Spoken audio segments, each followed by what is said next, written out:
everyone. Today we're joined by my colleague Rob Theodore. Rob, thank you very much for agreeing to be interviewed. The purpose No of worries. interviews are for work experience students to find out what different career routes there are in museums. So I appreciate the time that you're giving to us. So if it's all right with you, Rob, I'm just going to crack straight into the questions. First question, what job do you do and what do you enjoy about it? So my job title is Exhibitions and Display Co-ordinator. The things I do around that are working with researchers to get their research out into the general public in the way of displays, and I sort of help coordinate public engagement in general with that. So if there's events and stuff, I try and get my other colleagues from the museum sort of to do with events and education and get them joined in as well. If there's any research going on in the museum, then I'll try and get that out on display as well. Anything that's happening, any work that we're doing that we want to share, sort of behind the scenes stuff, I try and do that as well.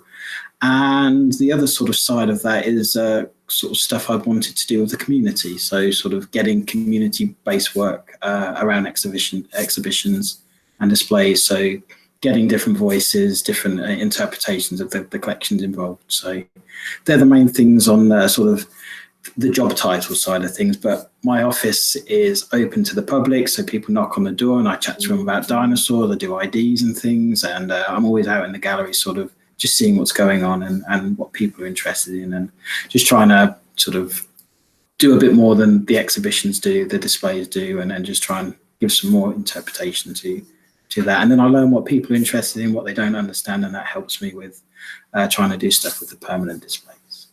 Amazing. I have just realised that I didn't introduce your museum. So you work for the Sedgwick Museum of Sciences, don't you? I do, yes. So for those who haven't visited the museum, it's a lot of dinosaur bones, a lot of fossils. It's very interesting. Yeah. Excellent. Thanks, Rob. Have you always wanted to work in a museum? No.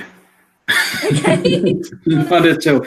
So as a kid, I loved sort of natural history, and I loved sort of paleontology and geology, what our museum sort of themed around. But I liked being in museums, but I also liked illustration, artwork, drawing.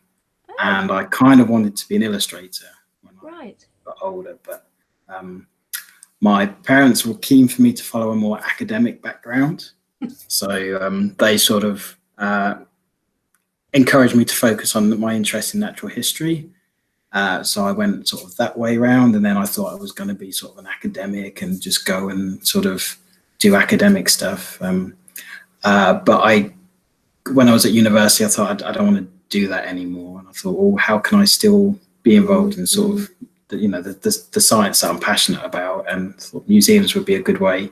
And I also thought that I'd be able to do more sort of with visitors and then sort of talk to the general public about it. So it kind of took to university for me to sort of change gear a little bit. Okay, so that was that your educational pathway? You went to school, did A-levels, went to university? Yeah. So what was your degree in? Paleobiology and evolution. And then I did a postgrad in museum studies. So there wasn't really many jobs that I could have got that matched those up. And I was very, very, very lucky. And what university did you go to? Portsmouth, University of Portsmouth, and then University of Leicester for the museum studies course. See, I was Southampton for my museum studies course, and Leicester for my undergrad. So, excellent. Yeah, good times. Yeah. Okay, so if we skip, we've covered another question already. So can I ask you about what experience of work did you have before the job? So it was all retail pretty much. So I worked in a car parts shop when I was 15 till 18. My dad's big into cars and he just got me the job. And so that's what I did, learned a little bit about cars and fixing them and stuff.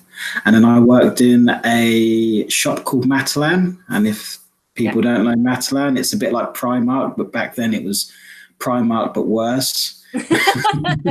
It wasn't sort of high-end stuff or anything like that. It was quite a slog. And I think if folks are going to the shops now and sort of appreciating those sort of retail workers now, it's kind of, you're working really hard. So it was that kind of work.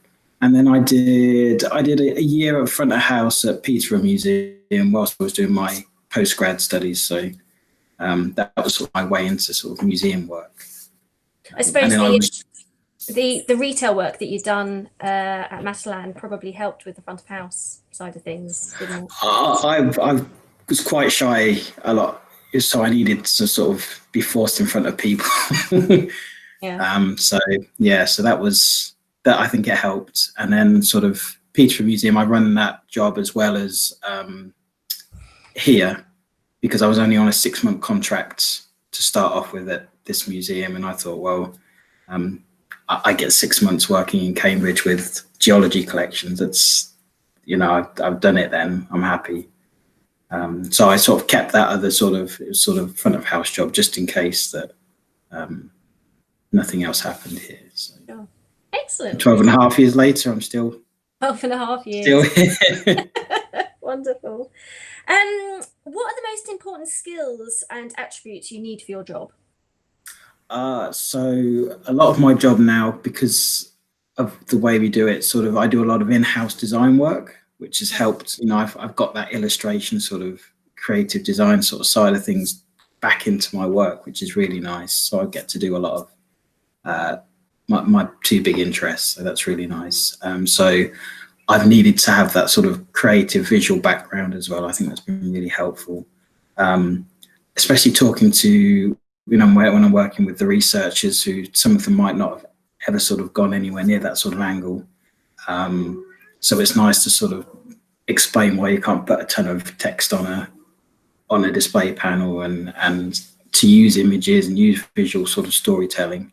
So that's been really useful for me, and I've been a good sort of in between with graphic designers and stuff as well. I kind of can stick those 2 together. So I've had to be able to sort of work with lots of different types of people, from graphic designers to workshops to sort of accounts departments and the researchers and my museum colleagues. So I've had to sort of put many different hats on and talk about the same thing in many different ways. So everyone's on board and understand what's going on. So I do a lot of project management. And that's interesting because I try and do things in a slightly different way than sort of a lot of people like working with. A lot of people like working with Gantt charts and stuff, and set out a project and then fill everybody in. And I like working out how the people are working, what's going on with their lives and their work, and then plug in my project to that. So I found that a really good way of doing things. And then on the sort of the more public side of things, I have to be passionate about my subject. I have to be able to sort of care about it and sort of help other people sort of understand that, and then they might sort of love it too. Hopefully, it's really good. So and I have to be knowledgeable about my subject. If someone comes to me with a question, I need to be able to answer it, or know where to go, or say I don't know and find somebody who does. So they're big things, I think, and lots of patience. I think, with big projects and lots of people. I think you just have to be very sort of patient and empathetic to what's going on all the time. And remember, it's a team thing. It's not everybody sort of on me sort of thing. I'm just trying to stick it together. Sure. Is that a cat playing up? It is a cat playing up, but it's okay. Excellent. Rob, final question from me. What would you tell your younger self if you had the opportunity?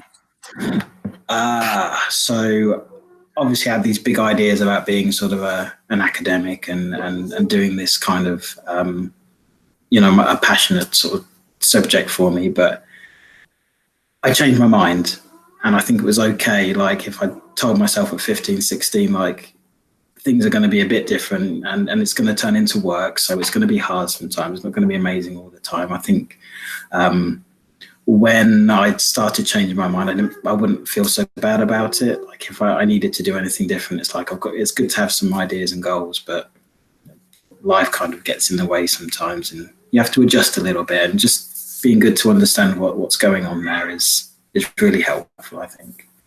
That's wonderful. That's brilliant. Rob, thank you so much. That's all right. It was a really great. No worries. you. And you've given some really insightful insightful understanding about your role. And I like your comments at the end about it's okay for your mind to change and to follow a different route if you need to. So thank you very much for your time. That's all right. Okay, bye. No worries. Thank you.